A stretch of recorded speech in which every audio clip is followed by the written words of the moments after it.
As I reflect upon the Trump indictment, I try to think to myself, what is the left up to here? Now, just the last couple of days, Debbie and I were in California. In fact, we were doing an event with our friend Harmeet Dillon. It was really fun, a wonderful group. Harmeet's organization is doing really good work. And in fact, I've invited her to come on the podcast and talk about it. But we were discussing around the table at dinner what the left is trying to do. And interestingly, there was a guy at the table who was not a huge fan of Trump. In fact, I would guess he's leaning toward DeSantis. And he made the point that the left is, to quote him, playing 3D chess.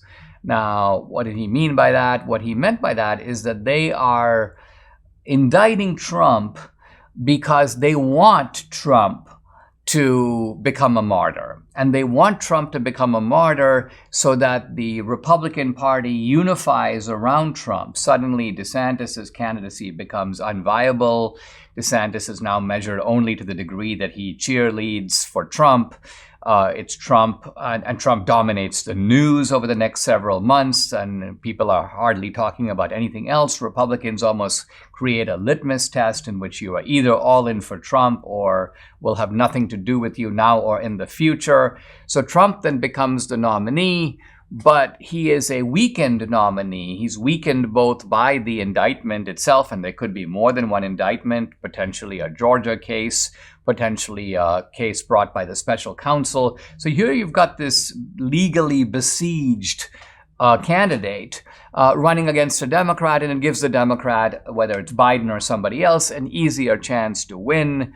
The idea here is that Trump is damaged goods, and this is why the Democrats want Trump to be the nominee, and that's why they're doing this. So that's one theory.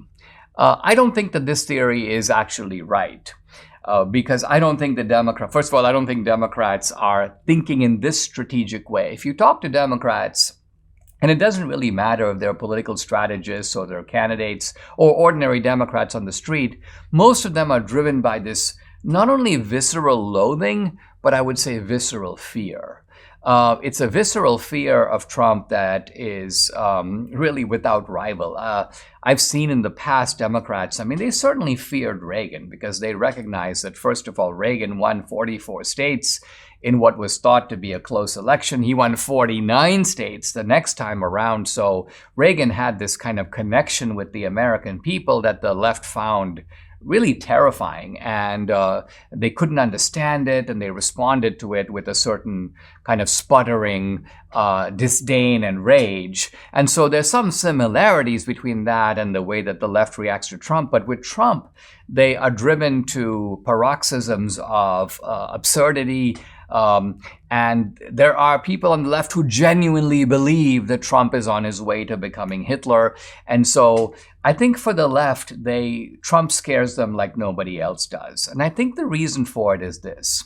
The left has become accustomed to doing politics in the kind of normal way in which Republicans, by and large, agree to operate within the boundaries, within the gates, within the parameters established, by and large, by American political convention. And that the typical Republican, even the fairly stalwart Republican, even a Ted Cruz or even a Josh Hawley, even a Marco Rubio, these Republicans who would not be called by and large rhinos, these are Republicans who are clearly conservative in their philosophy. You can continue the list. It's Tom Cotton. There are many others.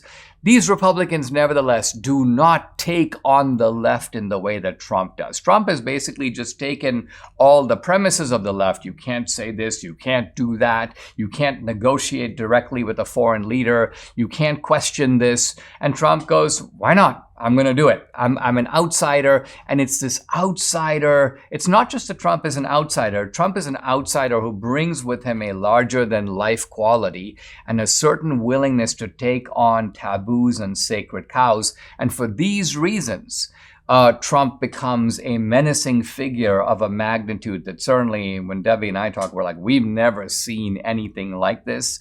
It is utterly unhinged from reality. But in a sense, it creates its own political reality.